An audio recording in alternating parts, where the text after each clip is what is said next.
Hai guys, selamat pagi. Kembali lagi bersama aku Zia dan partnerku Dinda. Ya, kita bersamaan di Basanci, bincang asik seputar pengetahuan dan edukasi. Gak terasa kalau Basanci sekarang ini udah sampai episode ke-32 ya Kak? Betul, dari Basanci episode 1 sampai 31 kemarin kita udah membahas banyak sekali topik seputar pengetahuan dan edukasi terkini. Episode kali ini, tema yang akan kita bawakan tentunya gak kalah menarik loh. Wah, jadi gak sabar deh Kak. Pasti sahabat Basanci yang ada di rumah yang pada nonton juga penasaran apa tema yang kita bawakan pada pagi kali ini. Dan kita akan menemani kalian selama 30 menit ke depan.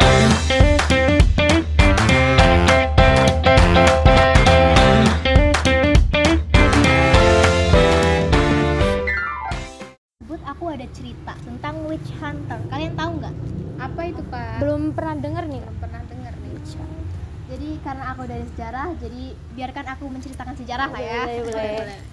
Jadi witch hunter ini suatu kejadian yang terjadi pada abad 17-an, 1600-an lah ya, tahun 1600-an. Itu ada museumnya tersendiri loh di Salem, Amerika Serikat kalau nggak salah. Kemudian awal dari witch hunter ini itu karena cewek atau wanita, ibu rumah tangga ya, itu mencoba membuat obat-obatan sesuai feeling mereka. Karena apa? Pada masa itu wanita itu nggak boleh belajar baca tulis hitung, itu nggak boleh. Wanita tuh harusnya di rumah aja ngurusin anak, ngurusin dapur dan lain-lain. Tapi survival rate di sana itu rendah, kayak gampang banget mati gitu loh. Jadi nggak mati juga sih, kayak meninggal gitu ya, maaf ya agak kasar. Nah, karena sebagai naluri seorang ibu ya, lihat anaknya tuh kayak kebanyakan, lihat yang tetangga juga anaknya mati muda gitu. Jadi mereka tuh membuat kayak semacam obat-obatan, tapi ya sekenanya mereka gitu loh, sesuai feeling mereka. Ini bener nggak ya? Terus kalau ini coba deh buat nurunin demam anakku, bisa gitu. Nanti dari situ mereka tuh kayak menggosip gitu loh, kayak antar ibu rumah tangga ngomong kayak pakai ini loh bisa begitu. Iya. Nah dari situ berkembang jadi witchcraft. Yes. Nah, namanya tuh kayak meramu gitu ya. Terus ada juga cerita tentang budak dari negara lain. Terus kan cewek-cewek ya, anak cewek yang nggak sekolah itu kan mungkin kayak bahasa sekarang itu gabut gitu ya. Nah, ada budak itu tuh mengajarkan mereka kayak trik sulap gitu, trik sihir gitu. Kayak cuma tipu muslihat, tapi karena apa ya, kayak menarik gitu kan, kita juga kalau lihat sulap kayak keren, pengen deh kayak gitu kan. Nah dari situ juga awalnya witchcraft dimulai. Kemudian karena ada witchcraft nih ya, mulai terkenal gitu di kalangan para wanita. Para cowok ini nggak mau kalah pamer. Jadi si cowok ini kasih beberapa informasi tentang pengobatan tersebut kepada para wanita. Nah para wanita tersebut kan nggak disekolahin gitu ya, edukasi gitu ya. Jadi tuh mereka menerima informasi tersebut secara mentah-mentah yang berujung pada kanibalisme. Ngeri ya. Ngeri banget ya. Nah maka dari itu muncullah istilah witch gitu, penyihir. Kemudian apa sih yang membuat witch ini kayak hina banget gitu? Karena masyarakat pada saat itu tuh berpendapat kalau misalnya wanita itu rentan dirasuki iblis gitu. Jadi wanita itu harus di rumah aja gitu, nggak boleh keluar-keluar. Nah kemudian kalau misalnya kita lihat penggambaran penyihir itu biasanya pakai apa aja? Rambut panjang, terus topian, terbang, hidungnya mancung, terus kadang kukunya hijau gitu kan ya, kukunya panjang banget, terus keributan gitu kan, pokoknya yang ngeri-ngeri gitu deh Kak. Nah itu tuh muka hijau dan penampilannya tuh gambaran kalau para wanita rumah tangga gitu, ibu rumah tangga di sana tuh tidak memenuhi standar kecantikan bangsawan pada masa itu. Kemudian jubah hitam, topi hitam, yang serba hitam itu menunjukkan kalau misalnya mereka tuh bersekutu dengan iblis begitu. Itu penggambaran yang emang digambarkan pada masyarakat pada saat itu gitu. Sekarang menjelma jadi kayak semacam buku dongeng di dunia barat kan, di negara-negara barat gitu. Terus ini yang uniknya ya, kenapa penyihir bawa sapu terbang. Kenapa tuh Kak penyihir? Karena pada dasarnya itu ya mereka tuh ibu rumah tangga. Ini Kan bawa tadi- sapu ya, Iya. Jadi nyambung gitu ya. Iya, mereka tuh tidak dididik gitu kan. Jadi tuh kayak mencoba pengobatan ini nih, malah di ujungnya jadi dicap penyihir gitu. Nah, ya sekian sih cerita dari aku ya. Buat selengkapnya nanti aku taruh linknya di bawah, link Twitter. Oke. Astaga, nggak nyangka banget ternyata penyihir itu awalnya wanita yang coba-coba mengobati anaknya ya kak. Benar. Ya ampun, ini salah kaprah dengan pengetahuan kita yang dulu ya kak. Saat ini kan udah dari Kak Maya. Iya, terus itu juga ada hubungannya dengan kesetaraan hak antara wanita dan pria. Iya. Gitu. Karena apa? Kalau misalnya cuma apa ya, cuma pria doang yang di well educated gitu lah ya, terus wanitanya enggak, itu ya budaya patriarki akan makin merajalela gitu. Betul. Kemudian penyihir itu sebenarnya tuh kayak orang yang emang bisa survive sendiri tanpa suami, bisa ngebesarin anak begitu. Oh, iya, Kalau di sekarang kan normal ya. Iya. Kalau dulu tuh enggak, karena mereka tuh menganggap kalau misalnya ada wanita yang punya pengetahuan yang seharusnya dia nggak punya gitu loh. Karena anggapan dulu tuh wanita tuh harus bodoh. Iya. Karena nggak boleh belajar baca tulis kan. Terus hanya diperkenalkan buat kayak bahasa Jawanya apa ya, kayak masak, macak, manak begitu kan. 3M lah. Iya 3M lah itu ya. Ya ampun, kalau sekarang aja cewek kalau pinter, cewek berkarir gitu dipuji-puji, udah namanya di mana-mana. Kalau dulu mana dikata-katain dan 3M tersebut. wanita harus Iya. bodoh ya. Ya ampun, nggak nyangka deh. Mirisnya ya zaman dulu gitu. Tapi tuh walaupun zaman sekarang tuh udah ada rada mendingan, tapi kan tetap aja gitu loh, kayak misalnya kita wanita ya berkarir sampai umur 30 tahun. Apa? Dicap apa? Rawan tua. Iya. Iya. Dan dulu sampai sekarang itu kesetaraan kaste belum. gender itu strata terasa banget ya. Ya ampun. Dari Kama jadi kita tahu ya. Oke, zaman dulu itu sengeri itu ya untuk perempuan. Untuk zaman sekarang juga sama aja ya. Ya, cuma beda aja bentuknya. bentuknya. Di Indonesia sendiri itu kan kesetaraan gender antara laki-laki dan perempuan itu kan berhasil ditunjukkan oleh Era Kartini. Nah, namun menurut kalian itu dari perspektif Islam, adakah pandangan tentang hal tersebut? Bagaimana dengan Mbak Edah? Jadi sebenarnya sependek pengetahuan saya, di Islam itu juga mempunyai prinsip-prinsip tentang kesetaraan gender gitu. Islam pun memandang perempuan, menempatkan perempuan sebagai makhluk yang mulia dan terhormat gitu. Jadi di mata Allah sebenarnya laki-laki dan perempuan diciptakan setara kan. Jadi itu tadi potong. Jadi di mata Allah perempuan dan laki-laki itu sama-sama sebagai hamba Allah. Pun tertuang dalam Quran surah Al-Zariyat ayat 36 bahwa tidak ada perbedaan status atau derajat bagi makhluk hidup. Bener banget, aku mau nambahin nih ya. Jadi tuh aku pernah nonton kalau misalnya di Islam itu ya, kita sholat tanpa laki-laki tuh tetap sah kan? Iya. Iya, bahkan tuh wanita juga bisa menjadi imam ke wanita yang lain. Benar. iya. Tapi kalau di keyakinan yang lain itu ada keyakinan yang kalau misalnya nggak ada satu cowok di situ tuh nilainya 0, itu nggak sah nggak boleh ibadahnya. ibadah. Jadi tuh minimal harus ada satu laki-laki. Satu laki-laki. Iya. Itu bedanya Islam dengan keyakinan yang lain. Masya Allah. Insyaallah. Udah sekali ya agama kita. Iya. Jadi eksistensi antara perempuan dan laki-laki itu menurut pandangan Islam adalah sama gitu. Perempuan yang berbuat takwa akan kelak dibalas di akhirat, pun dengan laki-laki yang berbuat takwa juga akan dibalas kelak di akhirat. walaupun ya ada Makan apa itu kak? siang-siang gini sabar banget ya sebenarnya makan cemilan kali. Oh ini tahu bis itu ya. Wah banyak variannya ya kak. Opat Ada matcha, red velvet. Gimana tuh kak rasanya kak? enak banget sih, cocolannya tuh kerasa. Ada cocolannya gitu ya kak? Cocolannya lumayan good. Cocok ya kak buat karya podcast kita juga.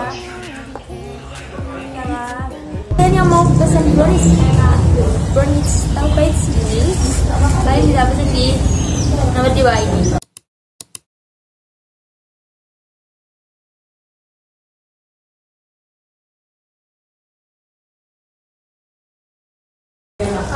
Gimana kak? Udah kenyang makannya?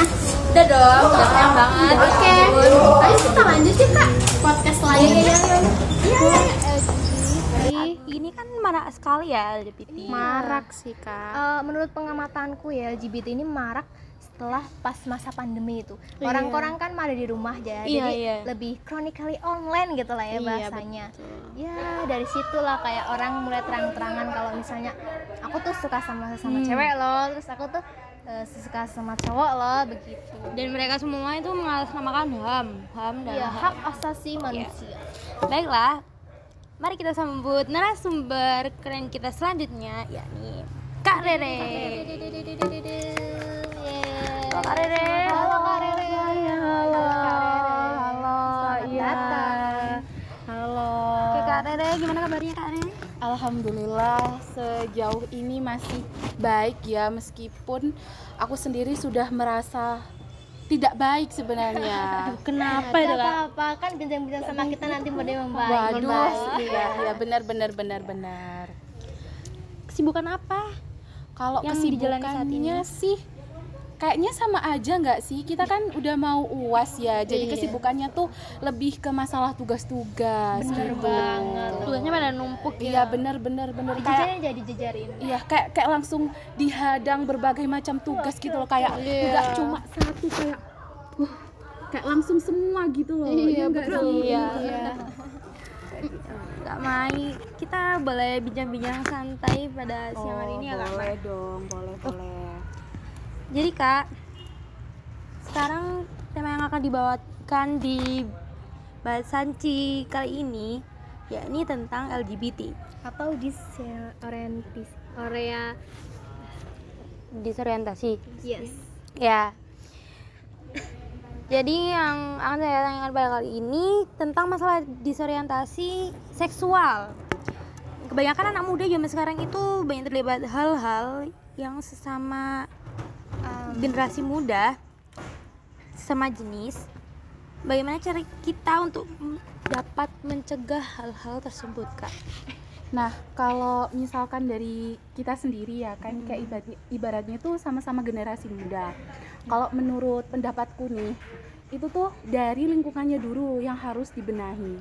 Soalnya kan kebanyakan nih orang punya perilaku yang kayak gini tuh gara-gara lingkungannya. Kayak lingkungannya yang paling besar pengaruhnya. Bener. Selain dari faktor keluarga, ibaratnya kayak keluarganya tuh udah nata dia sebaik mungkin. Kayak kamu tuh aku sekolahin biar maksudnya tuh pinter lah, biar tata keramanya itu bagus gitu loh. Tapi pada akhirnya pas waktu dia sekolah lah, itu tuh Bersosialisasi dia dengan teman. nah kebetulan temannya itu konotasinya tuh kayak kurang baik lah, kayak entah itu dari sifatnya atau dari apanya. Nah biasanya itu dari temen itu tuh kayak faktor yang paling gede gitu loh buat mempengaruhi dia itu punya perilaku yang kayak gitu. Apalagi remaja ya, Iya, lagi bener. masa mencari jati Iya diri. bener, apalagi remaja Masa-masa juga itu pubertas. kayak pikirannya juga masih pelin-pelan gitu loh, kayak ibaratnya itu belum tahu arah ini sebenarnya mau kemana gitu loh. Punya prinsip. Iya bener. Jadi selain dari faktor lingkungan yang harus dibenahi, ibaratnya dari pergaulannya, ya di sisi lain orang tua itu juga harus ikut mantau gitu loh gimana pergaulan anaknya. Bukan kayak konotasinya itu membatasi ya, tapi kayak ngelihat gitu loh sejauh ini tuh pergaulan anakku tuh masih aman-aman aja atau gimana. Soalnya kan gak semua anak ya bisa kayak cerita, kayak bener-bener nganggep orang tuanya. sharing Iya bener. sama orang Soalnya tuanya. kan nggak semua anak tuh bisa kayak ngungkapin hal yang dia rasain itu ke orang tuanya dengan kayak apa ya? Ya udah kayak cerita ke temen gitu loh. Kadang ada juga yang nganggep orang tuanya tuh kayak apa ya, kayak ngerasa ada pembatas gitu loh. Padahal sebenarnya antara anak sama orang tua itu ya nggak ada pembatas gitu loh. Jadi ya yang pertama dibenahin itu dari faktor lingkungannya dulu, dari pergaulannya, baru ke faktor keluarga dari orang tuanya. Gitu sih kalau menurut aku. Jadi dari keluarganya dulu, dari situ dari lingkungannya, terutama dari teman. Ya bener banget. Dan ini lagi ya kak, LGBT ini hal yang nggak asing bagi masyarakat umum dan juga dipandang dalam agama kita, agama Islam, sebagai hal yang laknat. Contohnya ini pada kasus kaum Sodom ya di zaman Nabi Lut dahulu. Menurut Kak Rere, apa faktor lingkungan dan pergaulan itu bisa menjadi penyebab utama?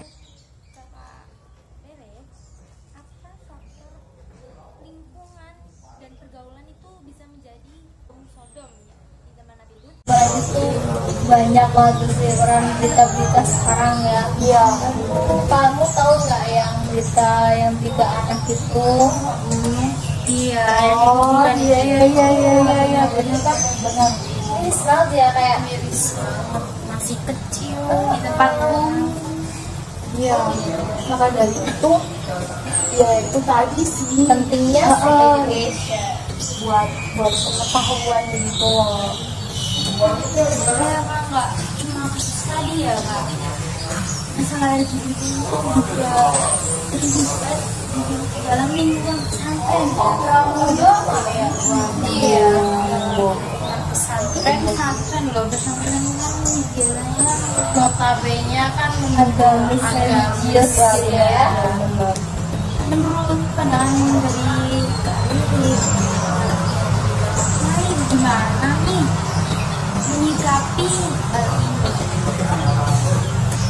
kalau itu tuh tergantung lingkungannya nggak sih ya. Sebenarnya tuh ada, kalau dari artikel yang aku baca, jadi tuh aku pernah baca artikel tentang homoseksual di pesantren.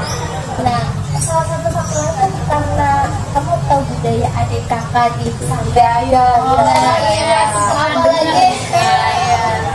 Apalagi tuh apa ya, kayak cewek sama cowok dipisah gitu kan, jadi kayak ketemu cewek sama cowoknya itu jarang, apalagi itu kan remaja gitu kan, kayak lagi masa cinta-cintaan gitu, tapi dipisah jadinya ya kayak gitu ya. Jadi kayak apa ya, dia tuh merasa bingung gitu, kayak menjelaskan apa ya, adiknya benar kayak melampiaskan nasinya tuh kemana, sedangkan ketemu lawan jenis pun kayak terbatas gitu loh aksesnya. Jadi kayak pilihan buat melampiaskan nasinya tuh yang sama jenis itu ya kayak udah opsi paling terakhir gitu loh menurut dia.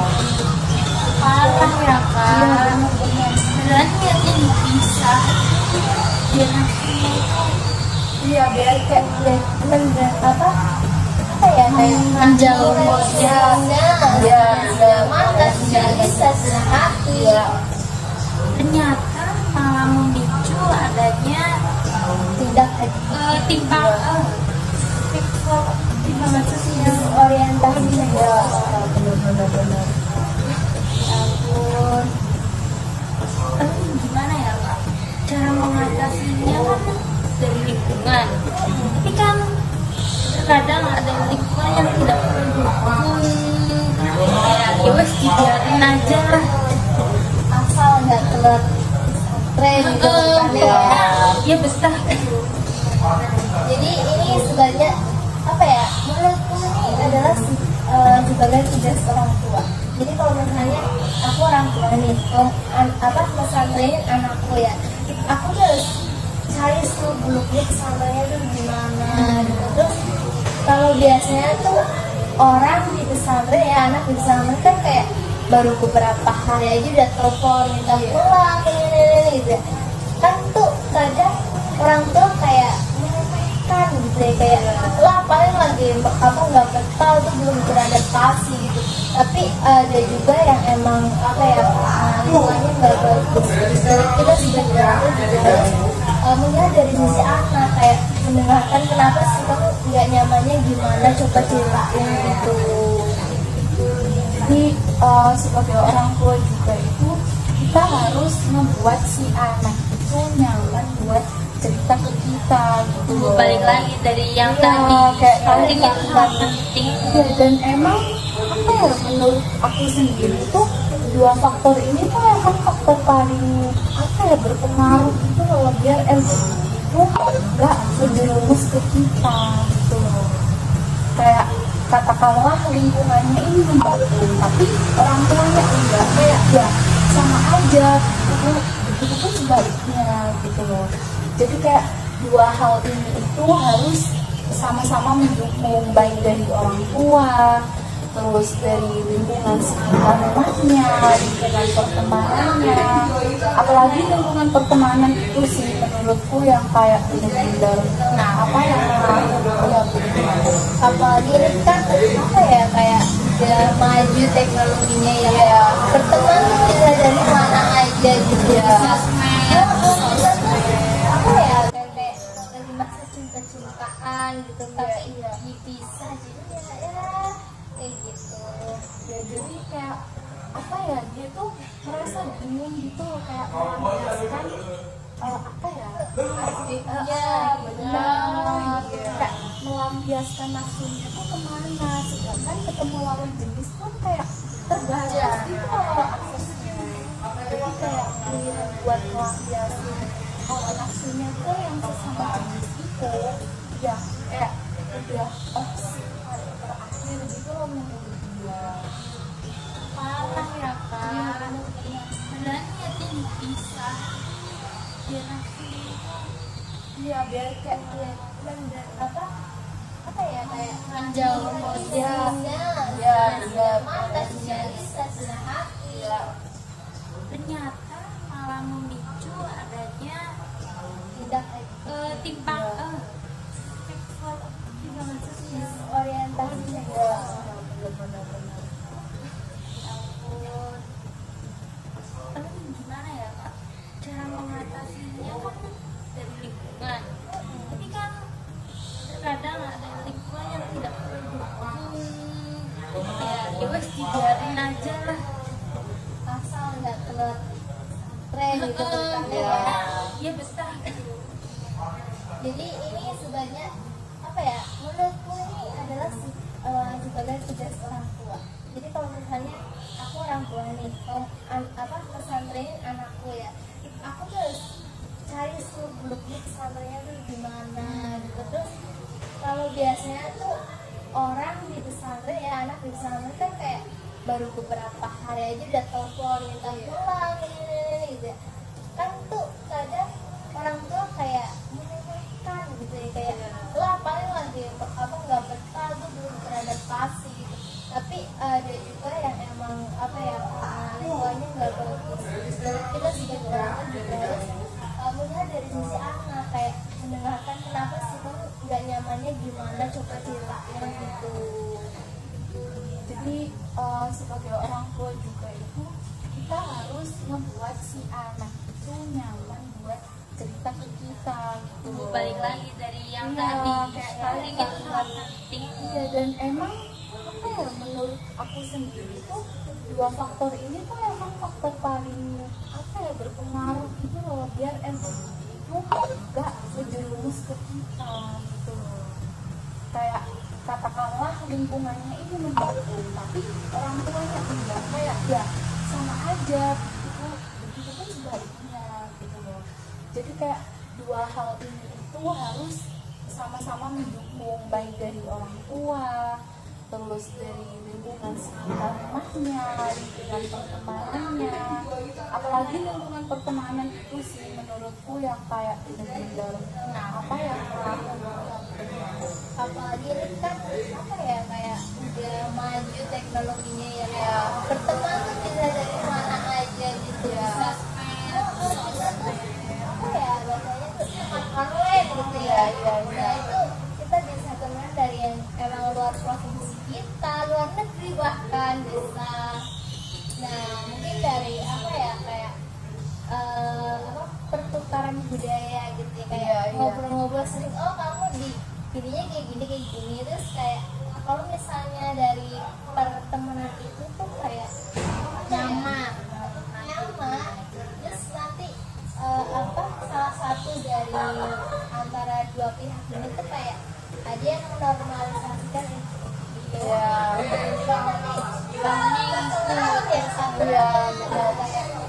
apalagi tuh sekarang LGBT tuh apa ya asasi manusia, kami berhak kami gini, padahal LGBT itu kayak semua agama manapun itu pasti nggak ngebolehin, pasti ngelarang. Soalnya kan kayak menyimpang gitu loh, ibaratnya kamu tuh kayak cewek itu udah patennya tuh pasangannya tuh sama cowok gitu loh dimanapun ya, karena dalam Al-Quran kan tadi dibilang ya Mbak Eda kalau misalnya cowok sama cewek itu saling melengkapi kalau misalnya ya cewek sama cowok sama-sama pakai logika gitu kan, cewek sama cewek sama-sama pakai perasaan, itu nggak bakal bisa jalan gitu loh. Perbedaan ada itu Saling melengkapi.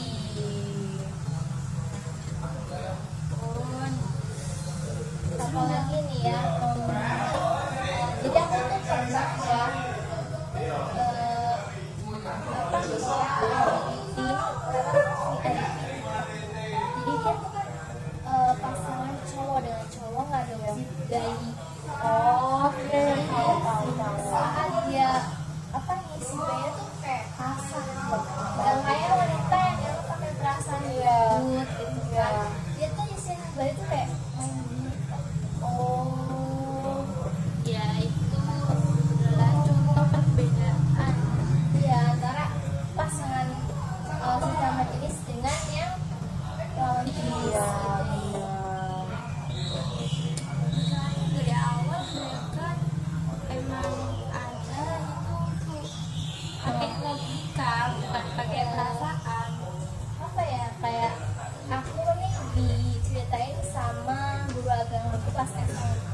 Jadi kalau misalnya cewek itu kan dari kecil itu udah terbiasa dalam tanda kutip corak gitu. Maksudnya itu kayak menstruasi kan. Itu kalau misalnya cowok tuh kan kayak jijik dan jijikan gitu. Jadi kalau misalnya seorang ayah disuruh ganti popok anaknya pasti kayak gini. Kalau soalnya nggak biasa tapi kalau misalnya cewek karena dari kecilnya di remajanya tuh udah terbiasa dengan adanya haid gitu ya, itu biasa aja gitu. Itulah perbedaan indahnya tuh apa ya, lawan jenis gitu ya, rumah tangga secara lawan jenis ya, benar. Ya sih, Seru banget nih perbincangan kita pada siang hari ini. Kita jadi tahu banyak hal balik lagi tentang feminisme, kesetaraan gender, dan juga tema yang tema LGBT. Kalau ya kita juga bisa menemukan solusi dari permasalahan itu ya. Terus tadi kita juga sempat bincang-bincang tentang witch hunter ya. Ya benar, bisa tahu kayak ternyata penyihir itu ada sangkut pautnya sama kesetaraan gender dan ya, kesetaraan sama gender. ya benar.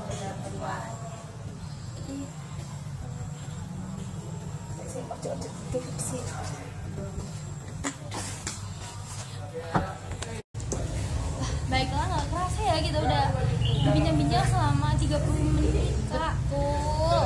Buat sahabat-sahabat Basanci dimanapun kalian berada, jangan lupa nonton episode selanjutnya. Memberikan kritik dan saran bisa DM IG kita, yakni @basanci_. Oke, terima kasih Kak. Terima kasih Kak Enda. Terima kasih.